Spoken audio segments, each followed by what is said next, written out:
L'énergie est partout. Elle alimente nos smartphones, éclaire nos villes, chauffe nos maisons et fait rouler nos voitures.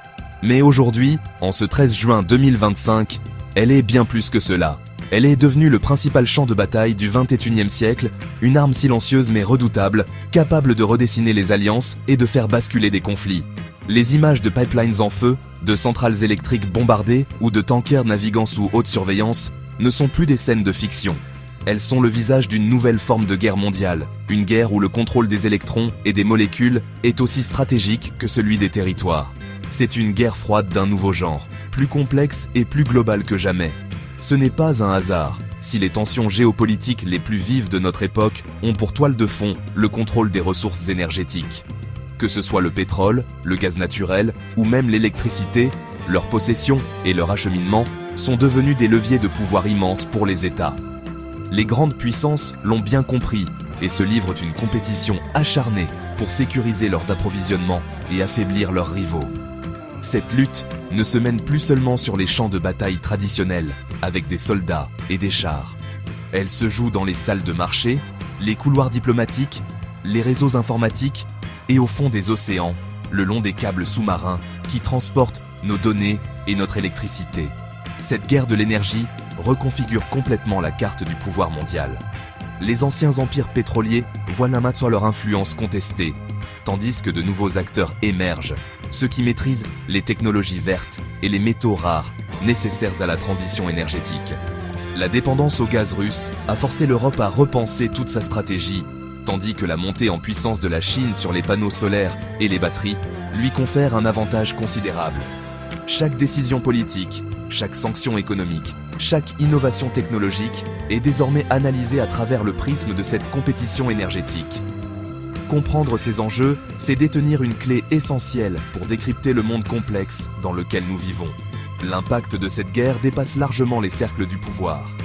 Il nous touche toutes et tous, au quotidien. Une attaque sur une infrastructure à des milliers de kilomètres peut faire grimper le prix de l'essence à la pompe, augmenter notre facture d'électricité ou même menacer la stabilité de nos emplois. La question n'est donc plus de savoir si nous sommes impliqués, mais comment. De la guerre en Ukraine aux tensions en mer de Chine, en passant par la course aux minerais en Afrique, l'énergie est le fil rouge qui relie tous ces événements. C'est une réalité incontournable qui nous oblige à regarder au-delà de notre interrupteur et à comprendre les forces qui façonnent notre avenir. Le conflit en Ukraine est sans doute l'illustration la plus tragique et la plus récente de la façon dont l'énergie est utilisée comme une arme de guerre. Depuis le début de l'invasion, et de manière encore plus systématique depuis l'automne 2022, la Russie a délibérément ciblé les infrastructures énergétiques ukrainiennes. Les frappes de missiles et de drones ne visent pas seulement des objectifs militaires, mais cherchent à paralyser le pays en le plongeant dans le noir et le froid. Centrales thermiques, sous-stations électriques, réseaux de chauffage urbain, tout est devenu une cible. L'objectif est clair, briser le moral de la population civile, rendre la vie insupportable et forcer le gouvernement ukrainien à céder. L'hiver n'est plus seulement une saison, il est devenu un allié tactique pour l'agresseur. Les conséquences humaines de cette stratégie sont dévastatrices. Imaginez des hôpitaux fonctionnant sur des générateurs de secours, des familles entières sans chauffage par des températures négatives, des écoles fermées faute d'électricité. C'est le quotidien de millions d'Ukrainiens. L'ONU a recensé plus de 13 279 civils tués, un chiffre tragiquement sous-estimé, et des millions de personnes déplacées. L'année 2025 a même connu une recrudescence de ces attaques, notamment avec les frappes massives sur Kiev et Kryvyi Rih. Ces actes, qui visent délibérément les civils et les infrastructures essentielles à leur survie, ont été qualifiés de crimes de guerre par la communauté internationale, menant à des mandats d'arrêt de la Cour pénale internationale. Au-delà de l'Ukraine, ce conflit a provoqué un véritable séisme sur les marchés mondiaux de l'énergie. L'Europe, qui était très dépendante du gaz russe, a dû en urgence trouver des alternatives. Cette course effrénée pour diversifier les approvisionnements a fait flamber les prix et a obligé les gouvernements à mettre en place des mesures de sobriété énergétique. Le contrat de transit du gaz russe via l'Ukraine, qui a pris fin en décembre 2024, a marqué une rupture historique, symbolisant la fin d'une ère de dépendance. La crise a accéléré la transition du continent vers d'autres fournisseurs, comme les États-Unis avec leur gaz naturel liquéfié, la Norvège ou le Qatar, redessinant durablement les flux énergétiques mondiaux. Enfin, la guerre en Ukraine a mis en lumière une autre menace majeure, la sécurité nucléaire. La centrale de Zaporijia, la plus grande d'Europe, a été occupée par les forces russes dès le début du conflit et a été le théâtre d'incidents et d'attaques répétées. Chaque bombardement à proximité, chaque coupure de son alimentation électrique externe fait craindre le pire, un accident nucléaire aux conséquences incalculables pour l'Ukraine et pour toute l'Europe. L'Agence internationale de l'énergie atomique ne cesse d'alerter sur les risques extrêmes de cette situation. La militarisation d'une infrastructure énergétique civile de cette importance montre à quel point les anciennes règles de la guerre ont été brisées. Le conflit israélo-palestinien, et plus particulièrement la crise dévastatrice à Gaza, qui a suivi les attaques du 7 octobre 2023, est souvent présenté sous un angle territorial, historique et religieux. Pourtant, une dimension cruciale est fréquemment oubliée, celle de l'énergie. Au large des côtes de Gaza se trouvent d'importants gisements de gaz naturel, connus sous le nom de Gaza Marine. Leur exploitation pourrait potentiellement transformer l'économie palestinienne et assurer son indépendance énergétique. Mais depuis leur découverte, ces réserves sont au cœur d'un enjeu géopolitique majeur, leur contrôle étant une question stratégique pour Israël, qui a lui-même développé d'immenses champs gaziers en Méditerranée orientale, comme Léviathan et Tamar. Cette dimension énergétique éclaire d'une lumière différente les dynamiques régionales. Le contrôle de l'énergie est un levier de pouvoir. En privant Gaza de l'accès à ses propres ressources gazières, on la maintient dans un état de dépendance économique et énergétique totale. L'électricité et le carburant qui entrent dans l'enclave sont contrôlés et peuvent être coupés à tout moment, comme on l'a vu de manière dramatique lors des blocages et des bombardements. Cette situation crée une vulnérabilité extrême pour les 2 millions d'habitants, dont la survie quotidienne, des hôpitaux aux usines de dessalement d'eau, dépend de décisions prises à l'extérieur. Le gaz n'est pas seulement une ressource, c'est un outil de contrôle politique. Plus largement, le conflit a des répercussions sur toute la sécurité énergétique de la région.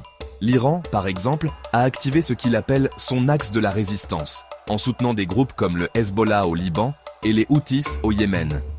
Les attaques des Houthis contre les navires commerciaux en mer Rouge, une route maritime essentielle pour le transport du pétrole et du gaz naturel liquéfié vers l'Europe, ont perturbé les chaînes d'approvisionnement mondiales. Elles ont forcé de nombreux tankers à faire un long détour par l'Afrique, augmentant les coûts et les délais. Cela montre comment un conflit localisé peut avoir des conséquences énergétiques et économiques à l'échelle planétaire. Les pays du Golfe, comme l'Arabie Saoudite, le Qatar et les Émirats Arabes Unis, observent ces tensions avec une grande attention. Bien qu'ils restent des géants des hydrocarbures, ils sont conscients que leur prospérité est fragile et dépendante de la stabilité régionale. Ils ont engagé d'ambitieux programmes de diversification économique, comme le plan Vision 2030 en Arabie Saoudite, pour préparer l'après-pétrole. Cependant, la crise actuelle leur rappelle leur vulnérabilité. La sécurité des routes maritimes et la stabilité politique de leurs voisins sont des conditions indispensables à leur propre sécurité économique, faisant du Moyen-Orient un échiquier énergétique où chaque mouvement peut avoir des conséquences explosives. La guerre pour l'énergie ne se mène pas uniquement avec des bombes et des missiles. Une grande partie du conflit se déroule de manière plus discrète, mais tout aussi brutale, à travers des outils économiques et technologiques. Les sanctions économiques sont devenues l'arme de prédilection des puissances occidentales. En ciblant les exportations de pétrole et de gaz d'un pays, comme ce fut le cas pour la Russie ou l'Iran, on cherche à assécher ses revenus et à limiter sa capacité à financer son effort de guerre ou son programme nucléaire. Ces mesures, bien que non militaires, ont un impact direct et profond sur l'économie et la population du pays visé, et elles forcent une réorganisation complète des flux énergétiques mondiaux. Le chantage énergétique est une autre facette de cette guerre silencieuse. Il s'agit pour un pays fournisseur d'utiliser sa position dominante pour exercer une pression politique sur un pays client. La Russie en a fourni un exemple parfait lorsqu'elle a réduit ou coupé ses livraisons de gaz à plusieurs pays européens pour protester contre leur soutien à l'Ukraine. Cette menace de fermer le robinet en plein hiver est une forme de coercition extrêmement puissante qui force les pays dépendants à faire des choix difficiles entre leurs principes géopolitiques et le bien-être de leurs citoyens. C'est une arme psychologique qui vise à créer la division et la panique chez l'adversaire. L'espionnage, qu'il soit industriel ou politique, est également au cœur de cette compétition. La connaissance est le pouvoir. Connaître les réserves d'un pays rival, les détails techniques de ses nouvelles technologies énergétiques ou les failles de sécurité de ses infrastructures critiques est un avantage stratégique immense. Les services de renseignement du monde entier consacrent des ressources considérables à la collecte d'informations sur le secteur de l'énergie. Cela passe par le piratage informatique de compagnies pétrolières, l'infiltration d'instituts de recherche sur les énergies renouvelables ou la surveillance des négociations de contrats énergétiques importants. C'est une bataille invisible qui se joue en permanence dans le cyberespace. Enfin, les infrastructures énergétiques elles-mêmes sont devenues des cibles de sabotage. Les exemples ne manquent pas, du mystérieux sabotage des gazoducs Nord Stream en mer Baltique à l'incident sur un câble électrique sous-marin entre la Finlande et l'Estonie en 2024, où les soupçons se sont portés sur un navire russe. Ces infrastructures, pipelines, câbles sous-marins, centrales, sont les artères du système économique mondial. Elles sont souvent très étendues et difficiles à protéger. Leur vulnérabilité est une préoccupation majeure pour la sécurité nationale. Une attaque réussie peut non seulement provoquer des pannes massives, mais aussi semer le chaos et la méfiance, démontrant la fragilité de notre monde interconnecté. Alors que le monde prend conscience de l'urgence climatique, la transition vers les énergies renouvelables ne met pas fin à la guerre de l'énergie. Au contraire, elle ouvre un nouveau chapitre, un nouveau champ de bataille que certains experts appellent déjà le Green Great Game, le grand jeu vert. La compétition ne porte plus seulement sur le pétrole et le gaz, mais sur le contrôle des technologies et des ressources nécessaires à l'économie décarbonée. Qui fabriquera les panneaux solaires les plus performants, les éoliennes les plus grandes, les batteries les plus efficaces? Qui contrôlera les matières premières indispensables à leur fabrication? Ces questions sont au cœur des nouvelles rivalités géopolitiques du XXIe siècle. Le passage des énergies fossiles aux énergies renouvelables ne signifie pas la fin des dépendances, mais leur transformation. Hier, le monde dépendait des pays du Moyen-Orient pour son pétrole. Demain, il pourrait dépendre d'une poignée de pays pour les matériaux critiques. On parle ici du lithium, essentiel pour les batteries de nos voitures électriques et de nos smartphones, qui se trouvent principalement au Chili et en Australie. On parle du cobalt, extrait en majorité en République démocratique du Congo, souvent dans des conditions humaines et environnementales désastreuses. Et on parle des terres rares, un groupe de métaux dont la Chine contrôle plus de 90% de la production mondiale, indispensables aux aimants des éoliennes et des moteurs électriques. Cette nouvelle géographie des ressources crée de nouvelles vulnérabilités. Un pays qui maîtrise la chaîne d'approvisionnement de ces minerais, de l'extraction à la transformation, dispose d'un levier de pression énorme. La Chine l'a bien compris et a investi massivement depuis des décennies pour sécuriser sa position dominante, non seulement sur son sol, mais aussi via des investissements en Afrique et en Amérique latine. Les États-Unis et l'Europe, qui ont pris conscience de leur retard et de leur dépendance, tentent aujourd'hui de réagir.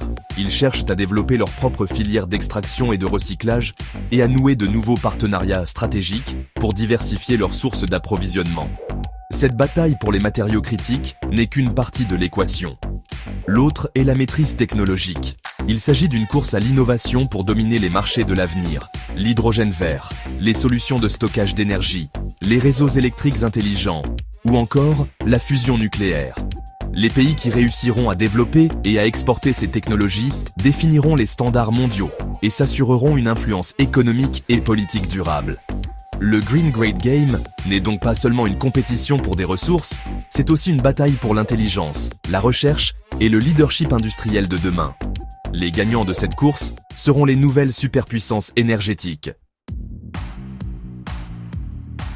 La compétition pour le leadership dans les technologies vertes est aujourd'hui dominée par un trio d'acteurs, la Chine, les États-Unis et l'Union européenne. Chacun avance ses pions avec une stratégie distincte, créant une dynamique de rivalité intense qui façonnera l'économie mondiale pour les décennies à venir. La Chine a pris une avance considérable dans de nombreux domaines. Grâce à des politiques industrielles volontaristes et des investissements massifs, elle est devenue l'usine du monde pour les énergies renouvelables. Elle domine la production de panneaux solaires, d'éoliennes et de batteries. Cette suprématie manufacturière lui confère non seulement un avantage économique, mais aussi un levier géopolitique, comme on l'a vu avec son contrôle sur la chaîne des terres rares. Face à cette hégémonie chinoise, les États-Unis ont décidé de réagir avec force. L'adoption de l'Inflation Reduction Act en 2022 a marqué un tournant majeur. Ce plan massif de subventions vise à relocaliser la production de technologies vertes sur le sol américain. L'objectif est double, réduire la dépendance stratégique vis-à-vis de la Chine et créer des millions d'emplois verts aux États-Unis. Cette politique, parfois qualifiée de protectionniste, a déclenché une course aux subventions et a mis la pression sur ses alliés, notamment européens, qui craignent de voir les investissements et les usines quitter le continent pour s'installer outre-Atlantique.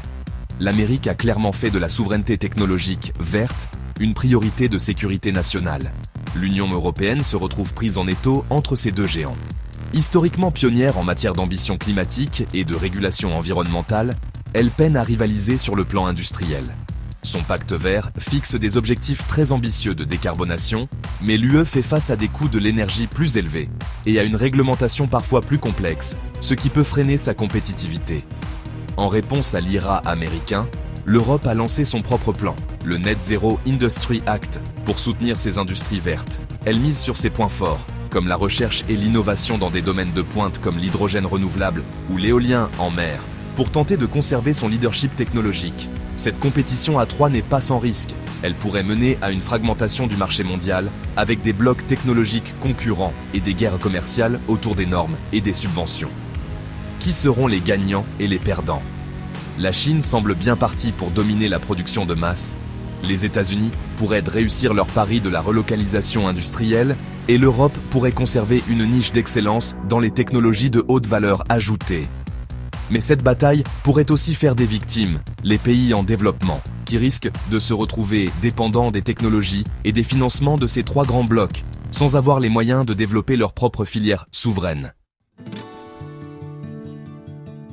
Au milieu de cette bataille mondiale entre les grandes puissances, certains pays choisissent une voie différente, transformant la transition énergétique en une opportunité de développement et de leadership.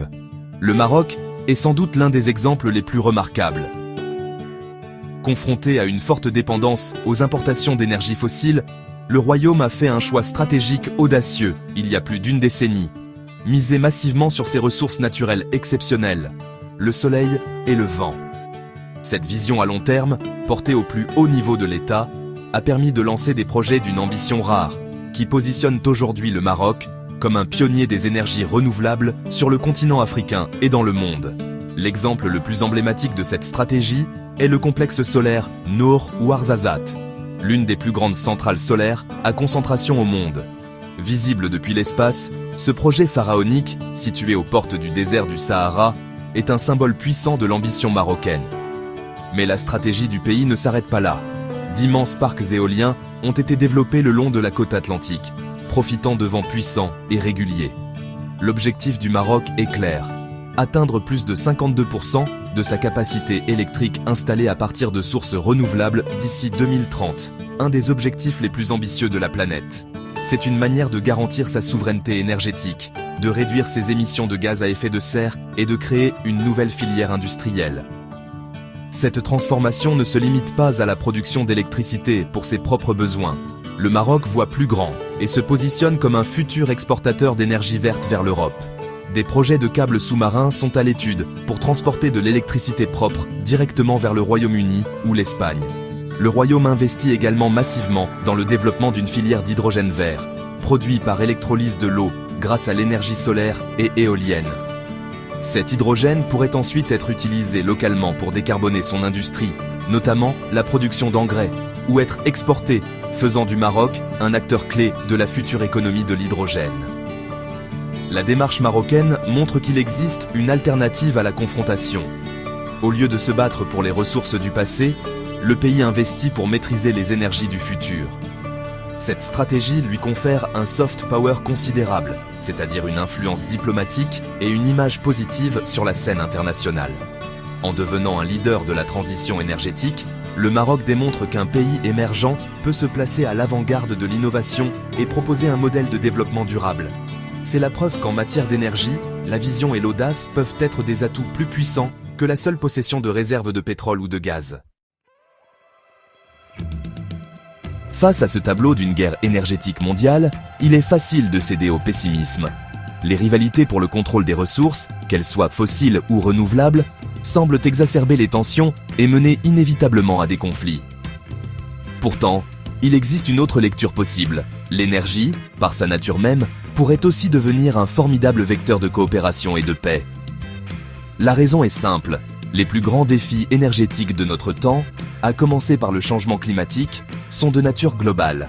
Aucun pays, aussi puissant soit-il, ne peut les résoudre seul.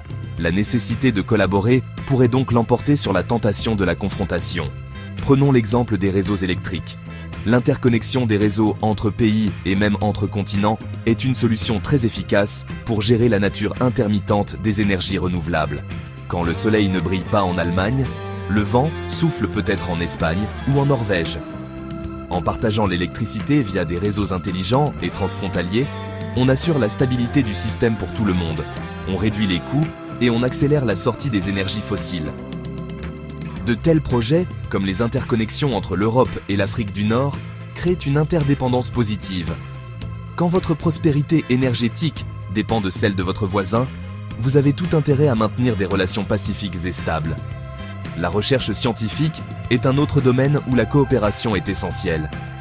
Le développement de technologies de rupture, comme la fusion nucléaire, qui promet une énergie quasi illimitée et propre, est si complexe et coûteux qu'il ne peut être mené que par des consortiums internationaux. Le projet ITER, en France, rassemble ainsi des scientifiques et des ingénieurs de 35 pays, dont la Chine, les États-Unis, la Russie, l'Europe, l'Inde et le Japon. Malgré les tensions géopolitiques, ces équipes continuent de travailler ensemble pour un objectif commun. C'est la preuve que la science peut transcender les clivages politiques et bâtir des ponts là où la diplomatie échoue. Cette vision d'une énergie qui rassemble, plutôt qu'elle ne divise, n'est pas une utopie. Elle est déjà à l'œuvre dans de nombreuses initiatives locales et régionales. Des communautés qui s'organisent pour produire leur propre énergie renouvelable. Des villes qui partagent leurs innovations en matière d'efficacité énergétique. Des pays qui collaborent sur la gestion de bassins fluviaux pour l'hydroélectricité. Chaque projet de ce type renforce le tissu social et crée des solidarités nouvelles. L'énergie peut ainsi devenir un bien commun, un outil au service du développement humain et de la paix, à condition que nous fassions le choix politique et citoyen de la placer sous le signe de la coopération plutôt que de la compétition.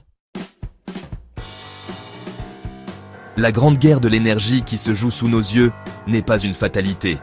Si les États s'affrontent pour le contrôle des ressources et des technologies, les citoyens que nous sommes ont aussi un rôle crucial à jouer. Nous ne sommes pas de simples spectateurs de cette immense partie d'échecs géopolitiques. Par nos choix quotidiens, nos modes de consommation et notre engagement, nous pouvons influencer l'avenir énergétique. La première étape, et peut-être la plus importante, est de rester informé. Comprendre les enjeux, savoir d'où vient l'énergie que nous consommons, connaître les implications de tel ou tel conflit est indispensable pour devenir un acteur éclairé de cette transition. Chaque geste compte. Réduire sa consommation d'énergie à la maison ou au travail, privilégier la mobilité douce, opter pour un fournisseur d'électricité verte, mieux isoler son logement. Ces actions individuelles, lorsqu'elles sont multipliées par des millions, ont un impact collectif considérable. Elles permettent non seulement de réduire notre empreinte carbone, mais aussi de diminuer notre dépendance collective envers des régimes autoritaires et des énergies fossiles, dont l'exploitation alimente les conflits. La sobriété énergétique n'est pas seulement un geste pour la planète, c'est aussi un acte géopolitique. C'est une manière de reprendre une part de pouvoir sur ces enjeux qui nous dépassent. Au-delà de nos actions individuelles, notre engagement citoyen est fondamental. Interpeller les responsables politiques, soutenir les associations qui œuvrent pour la transition énergétique, participer au débat public sur les choix énergétiques de notre pays. La démocratie nous offre des outils pour faire entendre notre voix et peser sur les décisions stratégiques. L'avenir de notre système énergétique, plus centralisé ou décentralisé, plus nucléaire ou renouvelable, plus public ou privé, doit faire l'objet d'un véritable débat de société. Il ne doit pas être laissé aux seules mains des technocrates, des industriels ou des stratèges militaires. En fin de compte, la transition énergétique est bien plus qu'une simple question technique. C'est un projet de société. C'est l'occasion de repenser notre rapport à la consommation, de construire un modèle de développement plus juste et plus durable, et de fonder nos relations internationales sur la coopération plutôt que sur la domination. Le chemin est long et complexe, mais l'objectif en vaut la peine. Un monde où l'accès à une énergie propre et abordable est un droit pour tous, et non une arme pour quelques-uns. Chacun de nous a une part à prendre dans cette histoire qui s'écrit aujourd'hui. C'est notre responsabilité collective de faire en sorte